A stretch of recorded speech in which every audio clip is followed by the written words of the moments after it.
Hello అండి. ఈరోజు వేడి వేడి అన్నంలోకి టమోటా ఇంకా పల్లీ పచ్చడి చేసుకొని తినాలనిపించింది.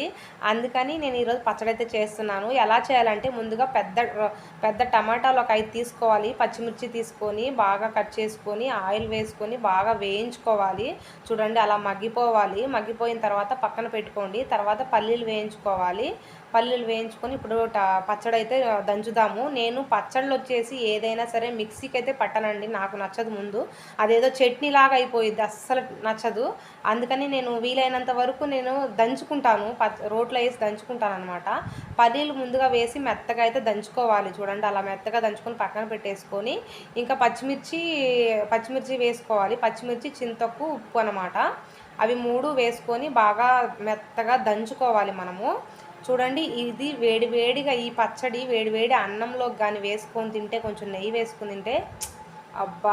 ఏముంటది నిజంగా. డైలీ పచ్చడేసుకొని తినాలనిపిచ్చిద్ది. అంత బావుండిద్ది. నాకైతే భలే ఇష్టం. అందుకని అప్పుడప్పుడు చేసుకుంటూ ఉంటా నేను. అలా కచ్చాపచ్చా దంచుకొని చేసుకుంటే చాలా బావుంటుంది.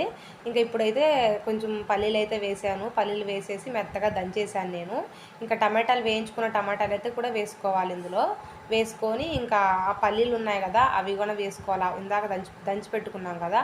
అది కూడా వేసుకొని బాగా మెత్తగా అయితే దంచుకున్నాము. చాలా బావుంటుంది. మా అమ్మాయి అయితే అక్కడ కూర్చొని నాకు కొంచెం చేతిలో పెట్టుమా అంటూ ఉంది. అంటే నోరు ఊరుతుందనమాట అక్కడ దంచుతుంటే. కొంచెం ఈమా అని అడుగుతుంది. వెంటనే అవ్వంగానే వేడి వేడి అన్నం వేసుకొని, పచ్చడేసుకొని, నెయ్యేసుకొని అయితే తిన్నారు. అసలు ఎంత బావుంటుందంటే స్వామి రంగా అసలు చాలా బావుండిద్దండి. మీరు కూడా ఇలా ట్రై చేయండి. చాలా బావుండిద్ది. ఎప్పుడు కూరలు, పప్పు ఇంక ఇవేనా, అప్పుడప్పుడు వారానికి ఒకసారి అలా పచ్చడి చేసుకుంటే ఆ నోటికి అలా ఆహ్, గా తి అదే ఘాటుగా, కారంగా చాలా బావుండిద్ది. పల్లీ చట్నీ అయితే చాలా బావుంటది. కాపోతే ఉల్లిపాయ ఏస్తాం కాబట్టి నిలవైతే ఉండదు. ఆ ఒక్కరోజే ఉండిద్ది. ఫ్రిడ్జ్‌లో పెట్టుకుంటే మరుసటి రోజు ఉండిద్ది. చపాతీలోకి, అన్నంలోకి, దోసల్లోకి దేంట్లోకైనా బావుండిద్దండి ఇది పల్లీ పచ్చడొచ్చేసి. దోసల్లోకైతే చాలా ఎక్సలెంట్‌గా ఉంటది. మీరు కూడా ట్రై చేయండి. ఎలా ఉంది కామెంట్ సెక్షన్‌లో అయితే చెప్పండి. మీకు ఒకవేళ నచ్చితే రోటీ పచ్చడి మీకు నచ్చితే కామెంట్ సెక్షన్‌లో కామెంట్ చేయండి. అలాగే అస్సలు మర్చిపోకుండా సబ్స్క్రైబ్ చేసుకొని లైక్ చేయండి.